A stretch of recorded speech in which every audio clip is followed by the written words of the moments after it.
Hey, this is Dr. C. Hope you're having a good day. Thank you for joining me today. It's been a while since we've talked about balance. Obviously, we started all this exercise stuff way back, I forget even when, and mainly it was because we needed to improve our balance as seniors. Balance.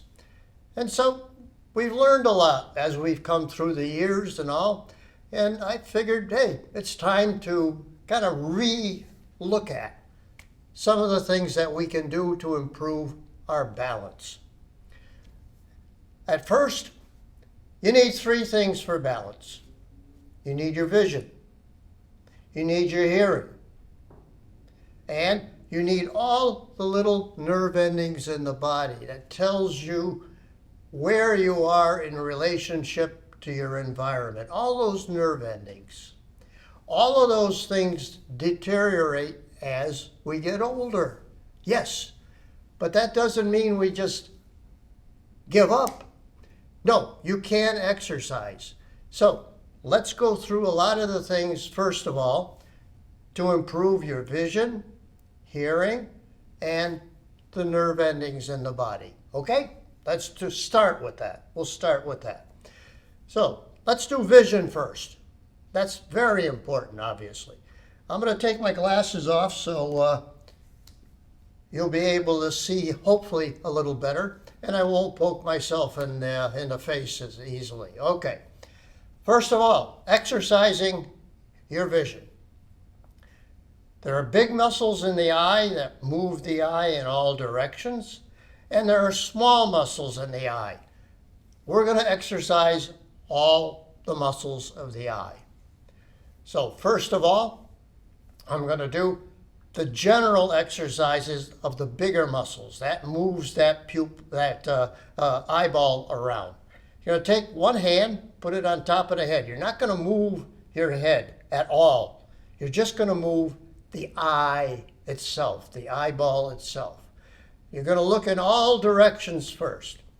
You're going to look down, look to one side, up, other side, down, one side, up, other side. Now you may want to go in another direction, opposite direction, up, side, down, other side, up, side, down, other side.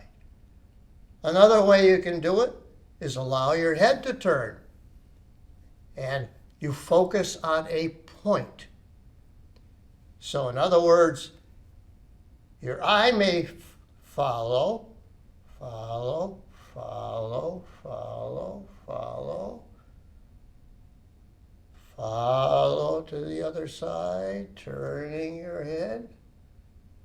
That's good for your peripheral vision. This is good so you don't let the bird crap on you.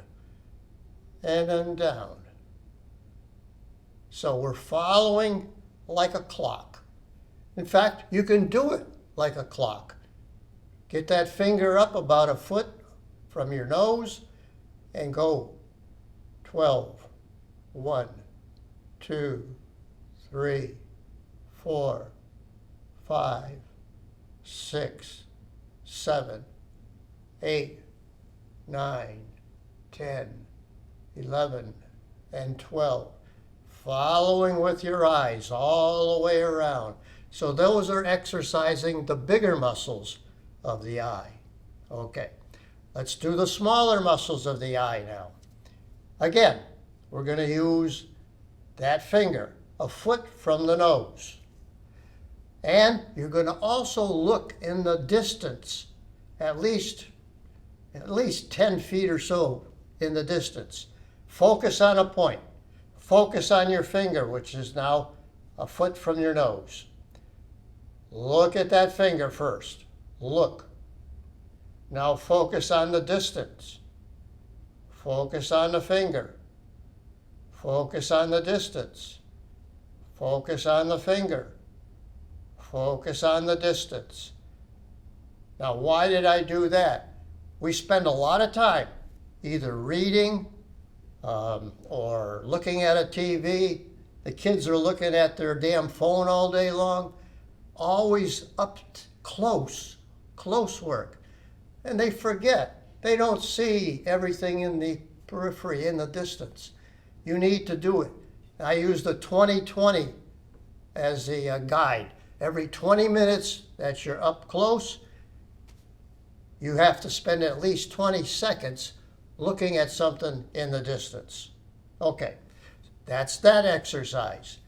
There's another one called convergence divergence.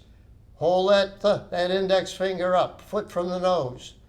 Bring it in, bring it in, bring it in until you get very, very cloudy, seeing double, and then back out again. So what you're doing here, as you come in, your eyes cross. Basically, you're seeing two, and then back out again. So convergence as it comes in, divergence as it goes out. Those are muscle controlled. Okay. Anything else? You're darn right there is. So what we're going to do now, dry eyes. That impedes your vision as well. You can simply do blinking. In other words, blink, blink, blink, blink, blink, blink, blink, blink. Do at least 20 blinks. 20 blinks. That stimulates the little lacrimal ducts and all. It stimulates the fluid around the eye, and it does help. Okay, so that's the eyes. Now, what can we do about the hearing? Going way back when they were doing the Qigong, and which was really the parent of Tai Chi, they can do some things to improve hearing. Again, now we're going to use two fingers. One goes on the front of the of the ear, and the other on the back. I'm just going to turn to the side so you see where they're placed. See where they're placed on the sides. Now you're going to just do little circles in both of those spots. Circle, circle, circle, circle. And then reverse the circle. You're going to do 20 each. Going front, 20 circles going back. That's number one. Number two, we use the meridians in the body. The meridians in the body. That's usually between the fourth and fifth finger, that web space. That web space. Acupuncturists use that because that is the one that connects to the inner ear. Okay. What do? We use acupressure, not acupuncture. Acupressure in that web space. And you squeeze it, not to the point where it's killing you, but you give it a good squeeze for about 30 seconds. That on the left side controls the left ear. If you do it on the right, it controls the right ear. Okay. You can do it between the toes too, but do the arms. That's the easiest one to do. You can also, with the hands, use your middle finger, the nail, and you can squeeze the nail. 30 seconds. That apparently also has some effect on that inner ear. Now the last one for the ears, separate your fingers, put it up onto your head, and just rake back. Rake all the way back. Raking the sides.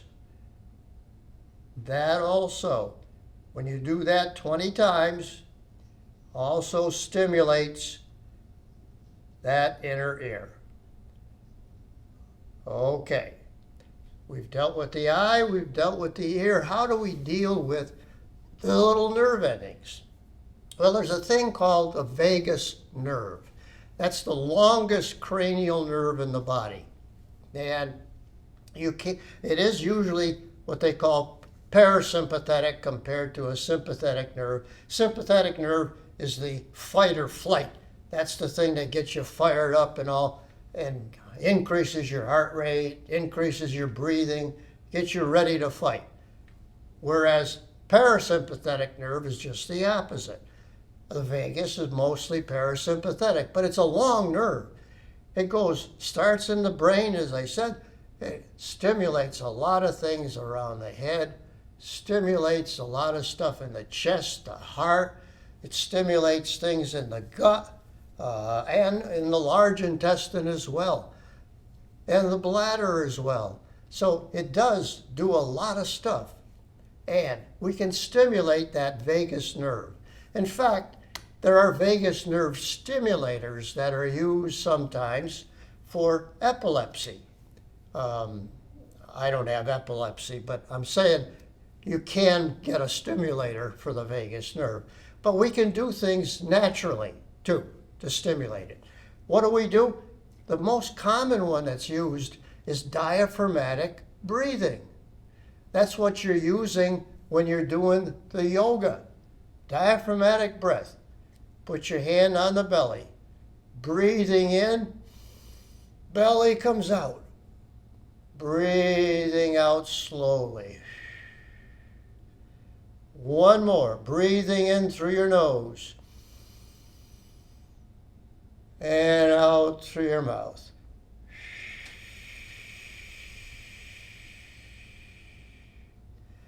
That's one form of stimulating the vagus nerve. Another one, believe it or not, cold water immersion. That's what they do up in the Lapland and all, in Finland and all. They use cold water immersion. Jump in the cold water and then get back into the warm water again. That cold water does stimulate the vagus nerve. You can also use meditation. Now, I'm talking about real meditation now, not the brand a lot of people use, but you've got to really concentrate to do the proper medication. Everything out of the mind, and you're only listening to your breathing, to the natural process of breathing. Just simple meditation does help.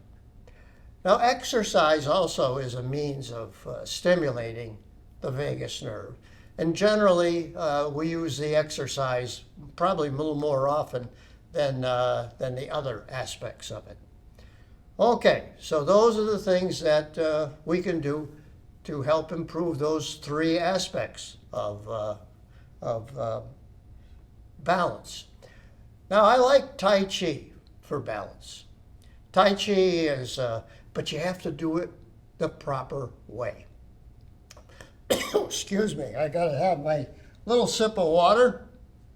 It is water, I just want to assure you. Oh, remember all those famous people who used to have a little water with them? Well, they said it was water, but I don't know.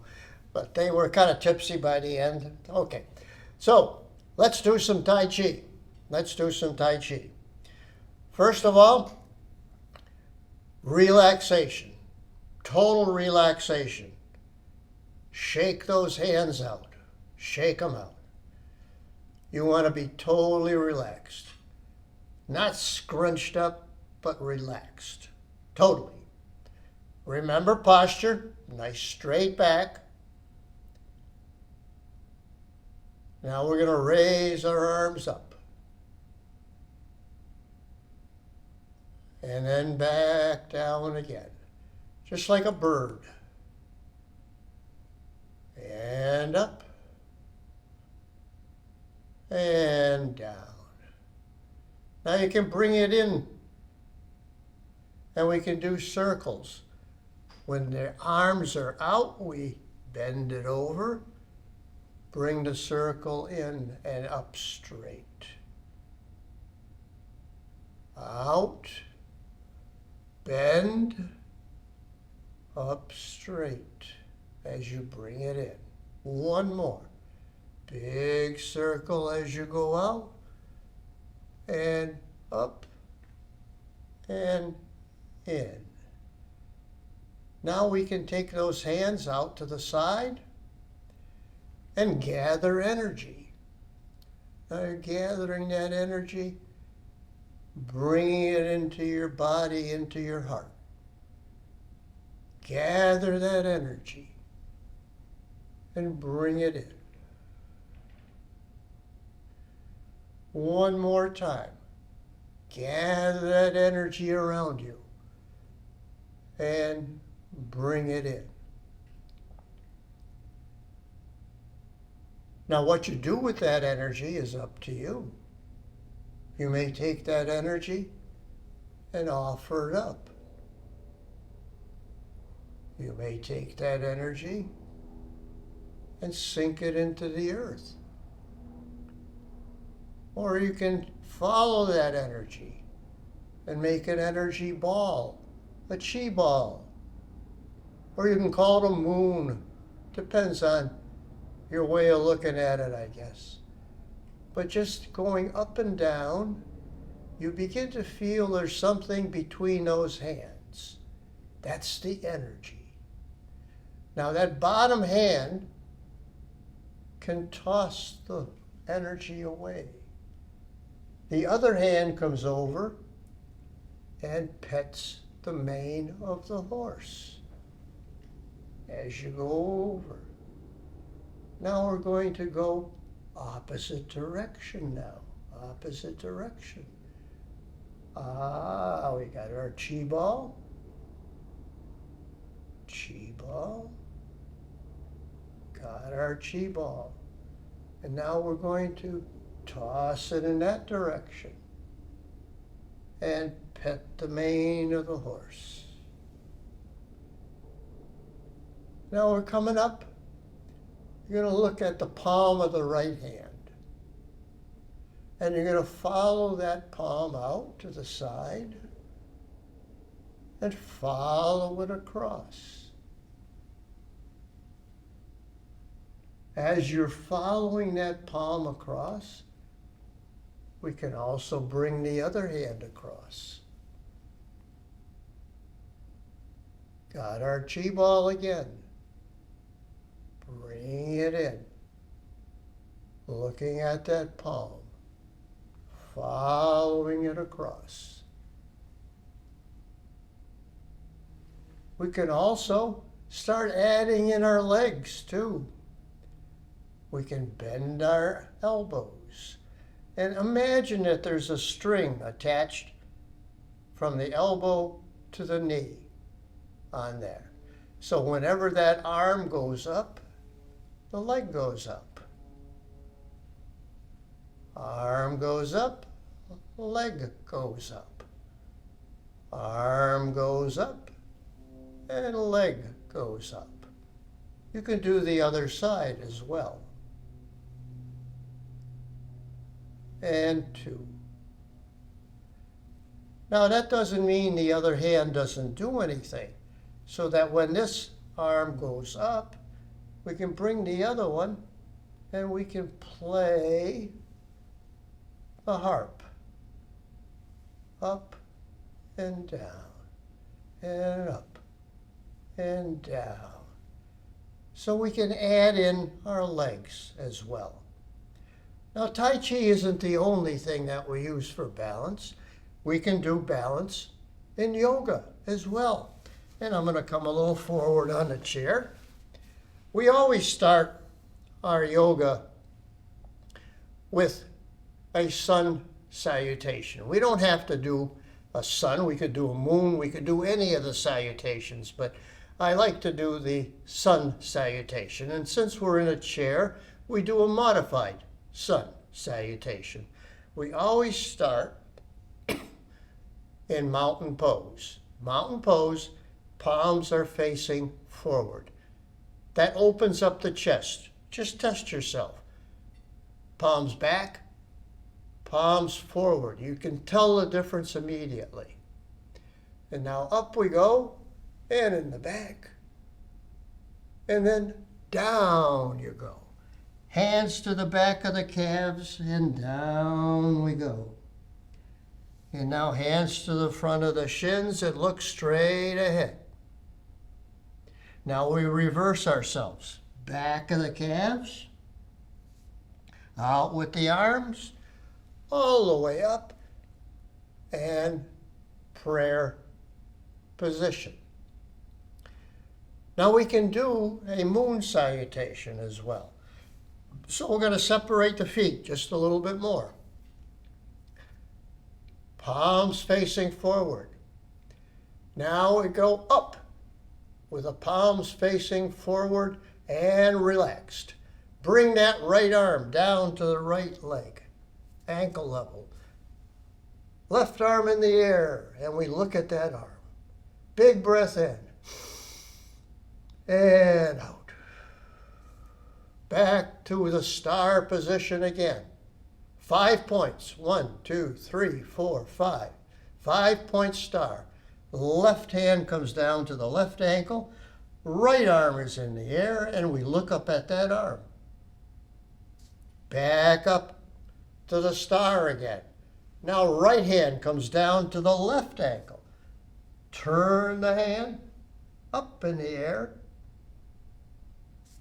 Back one more time to that star. Left hand to the right ankle. Turn the hand. Look up at that hand. And back. And goddess pose. Legs come in. Now we can do a lot with the goddess pose as well. We can go forward and back. Forward and back. Now we can incorporate the legs too. Bring them forward, out, forward, out, forward, and out. We can do other things with that goddess pose as well. We can simply turn, twisting type exercise, twisting exercise. We can also bring the legs back in, raise the left leg, and bring that right elbow, touching the inside of the knee. Touch the knee. All starting with that goddess pose. Goddess pose. So, that's a little bit of the yoga type balance exercises. We also do exercises with Pilates that are mainly for balance. Let's do some of those. Right hand on the right ankle, left hand on the knee. Now you're going to try to pull that knee up to the shoulder. 1, 2, 3, down. 1, 2, 3, down. 1, 2, 3, down. Now we're going to try to touch that knee to the opposite shoulder. 1, 2, 3. 1, 2, 3. 1, 2, 3. Let's do the other side. 1, 2, 3. 1, 2, 3. 1, 2, 3. 1, 2, 3. Right leg straight out. Point your toe. Flex. Point. Flex. Point. Flex. Toe in. Toe out. In. Out. In. Out. In. And out. And down. Let's go other leg. Straight out. Point. Flex. Point. Flex. Point. Flex. Point. Flex. One more. Point. Flex. Toe in. Out. In. Out. In. Out. In. And out. And down. Still on that right leg. Bring it out. Touch toe. Bring it in. Touch your heel.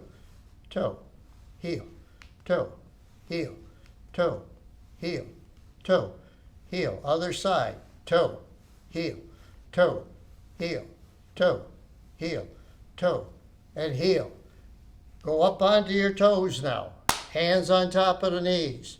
And push down. Keep on your toes. On your toes. and relax. Push down again and relax. Push down again and relax. Out with the legs, heels together, feet apart, arms out. We do the 100.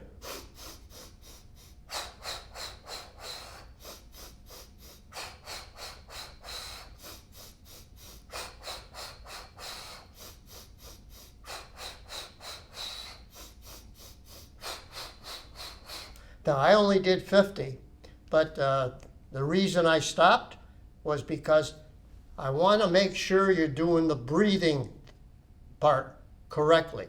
Put your hand on your belly, okay? Now take a chest breath in. Don't let that belly come out at all. And then when you're breathing out, it goes in. So that's a proper way to do the chest breath. Remember, the breathing is very important for a lot of the nerves, the vagus nerve stimulation as well. And so we use the 100 as an example, you might say. But the leg exercises are very important with Pilates. So all three things, Tai Chi, yoga, and Pilates, all have benefits for balance. Okay, well, this is Dr. C. I think we tried to cover very quickly, unfortunately, but quickly cover a lot of the different aspects of balance from a chair. I hope you have a nice day. Come see me again. Bye-bye.